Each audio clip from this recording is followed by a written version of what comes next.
Christian நெற்றோனியர்கள் அனைவரையும் ஆண்டவராக இயேசு கிறிஸ்துவின் நாமத்தில் வாழ்த்துகிறோம்.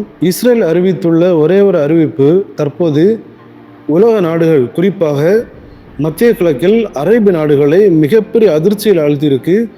அரேபிய நாடுகள் கதறக்கூடிய நிலைமையில் காணப்படுகிறார்கள். அப்படி என்ன இஸ்ரேல் பண்ணியிருக்கிறாங்க? ஒரே ஒரு அறிவிப்பு தான். அது மட்டும் இல்லாமல் நேற்றைய தினம் இஸ்ரேலின் வெளியுறவுத்துறை அமைச்சர் அவர் ஒரு சந்திப்பில் ஈடுபட்டிருக்கிறார். இந்த காரியங்கள் பெரும் பரபரப்பையும் அரபுலக நாடுகளுக்கு மிகப்பெரிய சிக்கலையும் ஏற்படுத்தி இருக்கு. இஸ்ரேலுக்கு எதிராக பல்வேறு தரப்பினர் பல கண்டனங்களை, இஸ்ரேல் இப்படி செய்யக்கூடாதுன்னு பெரும் கண்டனங்களை ஏறெடுத்துட்டு வராங்க. எதனால இஸ்ரேலுக்கு எதிராக இவ்வளவு பெரிய கண்டனங்கள்? இஸ்ரேல் அப்படி என்ன பண்ணியிருக்கிறாங்க? இஸ்ரேல் நகர்த்துகிற ஒவ்வொரு நகர்வுகளுமே சாதாரண நகர்வு அல்ல.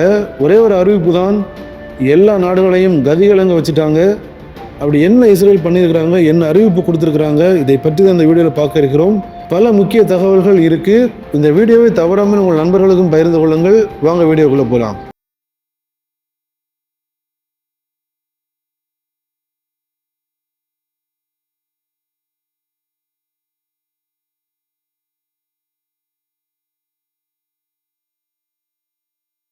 நீங்கள் எல்லாருமே கடந்த டிசம்பர் மாதம் ஒரு அறிவிப்பை கேள்விப்பட்டிருப்பீங்க. அதாவது இஸ்ரேல் ஒரு அறிவிப்பு வெளியிட்டிருந்தாங்க. அவங்க என்ன சொல்லியிருந்தாங்க அப்படின்னா, சோமாலிலேண்ட் அப்படிங்கிற அந்த பகுதியை ஒரு தனி நாடாக நாங்கள் அங்கீகரிக்கிறோம். அதாவது சோமாலியா நாடு நீங்கள் எல்லாருமே கேள்விப்பட்டிருப்பீங்க. அந்த சோமாலியாவில் உள்ள ஒரு தனி பகுதி தான் சோமாலிலேண்ட். குறிப்பாக 60 லட்சத்துக்கும் மேற்பட்ட மக்கள் இந்த பகுதியில் வாழ்கிறாங்க. அதுலேயும் பெரும்பாலான மக்கள் இஸ்லாம் மக்கள், சன்னி பிரிவை சார்ந்த இஸ்லாமியர்கள், இவங்க தான் அங்கே வாழ்கிறாங்க.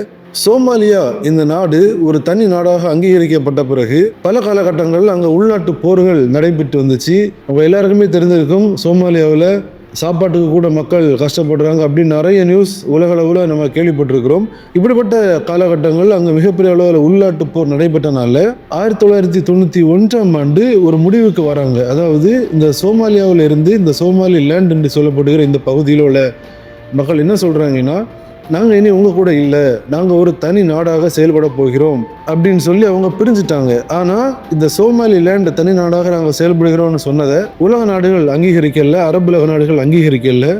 ஆனால் அவங்க பிரிஞ்சு தனி கரன்சி, அவங்களுக்கான தனி காரியங்கள், ஒரு தனி நாடாகவே அங்கீகரிக்கப்படாத ஒரு தனி நாடாக செயல்பட்டு வராங்க. ஆனால் மிகப்பெரிய அளவிலான கோரிக்கைகள் வைக்கிறாங்க. எங்களை நீங்கள் தனி நாடாக அங்கீகரிக்கணும் அப்படின்ட்டு 1991 முதலே அவங்க அந்த கோரிக்கையை வச்சுட்டு வராங்க. ஆனால் உலக நாடுகள் யாருமே அங்கீகரிக்கல. சோமாலியா என்ன சொல்லிட்டு இருந்தாங்கன்னா, நீங்கள் தனி நாடு கிடையாது, நீங்கள் எங்கள் நாட்டின் ஒரு பகுதி அப்படின்னு தான் இப்போ வரைக்கும், இன்று வரைக்கும் சோமாலியா அந்த ஸ்டாண்டில் தான் நிற்கிறாங்க. எல்லா நாடுகளும், அரபுலக நாடுகள் அவங்களுமே அந்த ஸ்டாண்டில் தான் சொல்கிறாங்க, நீங்கள் தனி நாடு கிடையாது, நீங்கள் எங்களுடைய ஒரு பகுதி அப்படி தான் சொல்கிறாங்க. இப்படி இருக்கிற டைமில் கடந்த டிசம்பர் மாதத்தில் இஸ்ரேல் அதிபர் ஒரு அறிவிப்பை வெளியிடுறாரு. அவர் என்ன சொல்றாருன்னா, சோமாலி லேண்ட் பகுதியை நான் தனி நாடாக அங்கீகரிக்கிறேன் என்ற ஒரு வரலாற்று சிறப்பு மிக்க ஒரு அறிவிப்பை வெளியிடுறாரு. குறிப்பாக இஸ்ரேல் அதிபர்கிட்டேருந்து வந்த இந்த அறிவிப்பு உலக அளவில் பெரும் அதிர்வலைகளை ஏற்படுத்தி இருக்கு. ஏன்னா ஒரு இஸ்லாமிய நாடை எப்படி ஒரு யூதர் அங்கீகரிக்கலாம் அப்படிப்பட்ட கேள்விகள், ஒரு டிபேட் வேற ஒரு சைடில் நடந்தாலும், இஸ்ரேல் எதற்காக இந்த காரியத்தை இப்போ செய்கிறாங்க அப்படின்னு பார்க்கும்போது அதில் தான் மிக முக்கியமான காரியங்கள் அடங்கி இருக்கு. இஸ்ரேல் எந்த ஒரு முடிவை எடுத்தாலும் அது சும்மா எடுக்க மாட்டாங்க. இஸ்ரேலுக்கு தெரியும், இஸ்ரேல் இப்படிப்பட்ட ஒரு முடிவை திடீர்னு எடுத்தாங்க அப்படின்னு நீங்கள் பார்த்தீங்கன்னா அதில் தான் மிக முக்கியமான காரியங்கள் அடங்கி இருக்கு. அதாவது இந்த சோமாலி லேண்ட் என்று சொல்லப்படுகிற இந்த பகுதி நீங்கள் மேப்பில் பார்க்கும்போது ஏமன் தேசம், அதற்கு அடுத்ததாக கடல் எல்லை இருக்கு, அதுக்கு அடுத்ததாக சோமாலியா நாடு இருக்கு, இந்த சைடு எத்தியோப்பியா இருக்கு. இப்படிதான் இந்த சோமாலியா லேண்ட் இருக்கிற பகுதி அமைந்திருக்கு. சரி, இந்த சோமாலியா லேண்டை ஏன் இப்போ இஸ்ரேல் அங்கீகரிக்கிறாங்க அப்படின்னு பார்த்தீங்கன்னா, இந்த சோமாலியா லேண்ட் இருக்கிற பகுதியின் கடல் வழியாகத்தான் சுவிஸ் கனாலில் இருந்து வரும் எல்லா கப்பல்களுமே ரெட்சிக்கு போகணும்னா இதை தாண்டி தான் வரணும், இவங்களை கிராஸ் பண்ணி தான் போகணும். அதனை பாப் அல் மண்டப் ஸ்ட்ரைட்னு சொல்லுவாங்க. இதை தாண்டி தான் எல்லா கப்பல்களுமே வரணும். நீங்கள் இந்த மேப்பில் பார்த்தாலே உங்களுக்கு தெரியும், இதற்கு அருகாமையில் தான் ஏமன் இருக்கு. இந்த ஏமனில் இருந்து தான் ஹவுத்திஸ் என்கிற ஒரு தீவிரவாத குழு செயல்பட்டு வருது. இந்த தீவிரவாத குழு நீங்கள் பல நியூஸில் பார்த்துருப்பீங்க. இஸ்ரேலுக்கு வரும் கப்பல்களாக இருக்கட்டும், அதன் ஆதரவு பெற்ற கப்பல்களாக இருக்கட்டும், ரெட்சிக்குள்ளே வரும்போது இதை யார் வாட்ச் பண்ணிட்டு இருப்பாங்கன்னா, ஹவுத்திஸ் வாட்ச் பண்ணிட்டு இருப்பாங்க. இந்த ஹவுத்திஸ் தீவிரவாத குழு பார்த்துட்டு இருப்பாங்க. அது இஸ்ரேலின் ஆதரவு கப்பல்களாக இருந்ததென்றால் உடனடியாக தாக்குதல் நடத்தி அந்த கப்பலை மூழ்கடிப்பாங்க. இஸ்ரேலுக்குள்ள ஏதாவது கப்பல் வரணும்னா கூட இந்த பகுதியை தாண்டி தான் அந்த கப்பல் வரணும். அந்த பிளேஸை தான் நீங்கள் இப்போ பார்க்குறீங்க. ஸோ இந்த பகுதியில் மிகப்பெரிய ஒரு பிரச்சனை இஸ்ரேலுக்கு பல ஆண்டுகளாக இருக்கிறத பார்த்த இஸ்ரேல் தான் இந்த பிரச்சனைக்கு நம்ம ஒரு முற்றுப்புள்ளி வைக்க வேண்டியதாக இருக்குது. அதாவது அரபுலக நாடுகளின் ஆதிக்கத்தை தணிப்பதற்கு அடுத்த கட்ட நகர்வில் ஈடுபடணும். அப்போ தான் இந்த பகுதியில் நம்ம என்ன பண்ணலாம் அப்படின்னு இஸ்ரேல் பார்த்துட்டு இருக்கும்போது தான் சோமாலிலாண்டினுடைய அந்த கோரிக்கை இஸ்ரேலுக்கு ஞாபகத்து வருது. உடனே இஸ்ரேல் என்ன பண்ணுறாங்க அப்படின்னா, சோமாலிலாண்டை நான் தனி நாடாக அங்கீகரிக்கிறேன்னு இஸ்ரேல் பிரதமர் சொல்கிறாரு. இந்த செய்தியை கேட்ட அரபுலக நாடுகள் தான் பெரும் அதிர்ச்சி அடைஞ்சிட்டாங்க. ஏன்னா இதுவரைக்கும் அந்த பகுதியில் ஹவுத்தீஸ் தங்களுடைய ஆதிக்கத்தை செலுத்திட்டு வராங்க. கப்பல்களை தகர்ப்பதாக இருக்கட்டும், தீவிரவாத நடவடிக்கைகளில் ஈடுபடுவதாக இருக்கட்டும், இது எல்லாத்துக்குமே ஹவுத்தீஸுக்கு ஒரு சிறந்த இடமாக அந்த பகுதி விளங்கிட்டு இருந்தது. இந்த டைம்ல தான் இஸ்ரேல் இந்த அறிவிப்பை வெளியிடுறாங்க. அறிவிப்பை வெளியிட்டது மட்டுமல்ல, நேற்றைய தினம் ஜனவரி 6ஆம் தேதி இஸ்ரேலின் வெளியுறவுத்துறை அமைச்சர் அந்த சோமாலிலாண்டில் உள்ள தலைவர்களை நேரடியாக அந்த பகுதியில் போய் சந்தித்து, நாங்கள் சோமாலிலாண்டை அங்கீகரிக்கிறோம், இஸ்ரேலின் தூதரகம் சோமாலிலாண்டில் அமைப்பதற்கான முன்னெடுப்புகளை நாங்கள் செய்ய இருக்கிறோம் அப்படின்னு அவர் சொல்லியிருக்கிறாரு. அது மட்டும் இல்லாமல் சோமாலிலாண்டுக்கான இஸ்ரேல் தூதரையும் அவங்க நியமிக்க போறாங்க. இந்த செய்தி தற்போது உலக அளவிலே மிகப்பெரிய அதிர்வலைகளை ஏற்படுத்தி இருக்கு. அப்படி இஸ்ரேல் தூதரகம் அங்கு அமைந்தால் கண்டிப்பாக இஸ்ரேல் இராணுவம் சோமாலிலாண்டுக்குள்ளாக செல்லும்.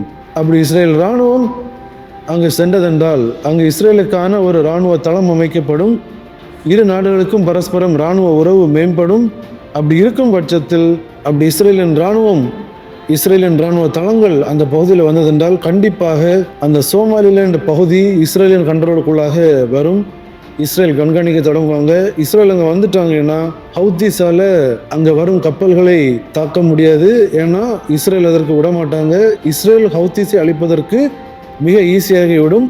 ஹவுத்தீஸை அழிப்பது மட்டும் இல்லாமல் இஸ்ரேலுக்கு எதிராக வரும் சிக்கல்கள் எல்லாவற்றையும் கண்காணிப்பதற்கு, அதை நான் சொன்ன மாதிரி அந்த நுழைவு வாயில் நீங்கள் மேப்பில் பார்க்குறீங்க, அந்த நுழைவு வாயிலேயே இஸ்ரேல் வந்துடுவாங்க. இஸ்ரேல் இராணுவம் வந்துடும்.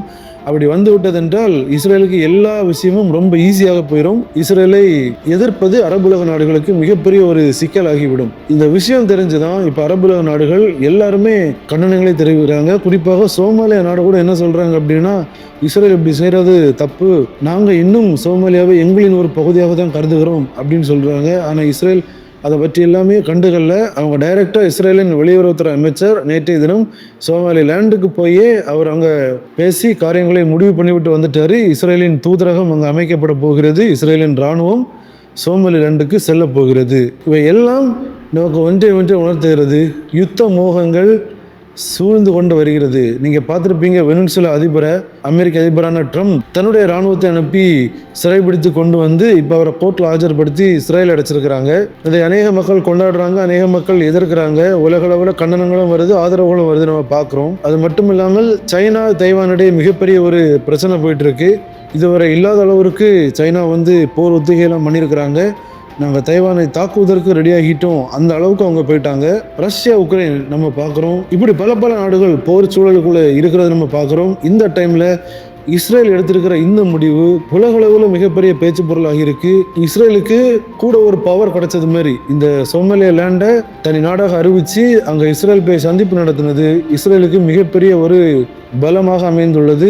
சோமாலிலாண்டுக்குள் இஸ்ரேலின் இராணுவம் நுழையும் பட்சத்தில் அது அரபுலக நாடுகளுக்கு மிகப்பெரிய சிக்கலை ஏற்படுத்தும். இப்படிப்பட்ட போர் சூழல்கள் மிகப்பெரிய அளவில் சூழ்ந்துட்டு வருது. நம்ம இதெல்லாமே கண் கூடாக பார்க்கிறோம். இதுவரை இல்லாத அளவிற்கு மிக வேகமாக நீங்க 2026 அநேக விதமா சொன்னாங்க, அப்படி இருக்கும் இப்படி இருக்கும்னு. நீங்க ஆரம்பமே பார்த்தீங்கன்னா யுத்த மோகங்கள் சூழ்ந்துட்டு வருது. இதெல்லாம் நம்ம டெய்லி பார்க்குற மாதிரி ஆயிடுச்சு.